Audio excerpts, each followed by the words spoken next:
Жарандар юридикалык кандай жардамдарды алып жатат деген темадагы сынакка жыйынтыкталды. Аны Юстиция министрлигинин алдындагы мамлекеттик кепилденген юридикалык жардамды координациялоо борбору уюштурган.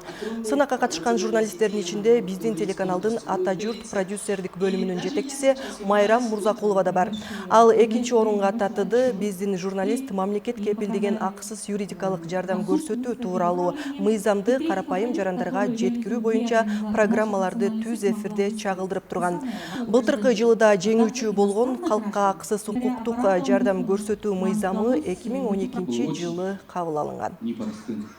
Эми бүгүнкү иш-чарабыздын эң негизги максаты былтыркы 2020 жылдагы мамлекет кепилдеген юридикалык жардам жөнүндө иштерди чагылдыруу болчу. Ошо биздин жарандарыбызга чоң маалыматтарды берүү, же болбосо ошол мамлекет кепилдеген юридикалык жардам жарандарыбызга жакшы толук кандуу жетип атабы, жетпей атабы, мыйзам аткарылып атабы, аткарылбай атабы, ошонун негизги маселебиз ошол болчу.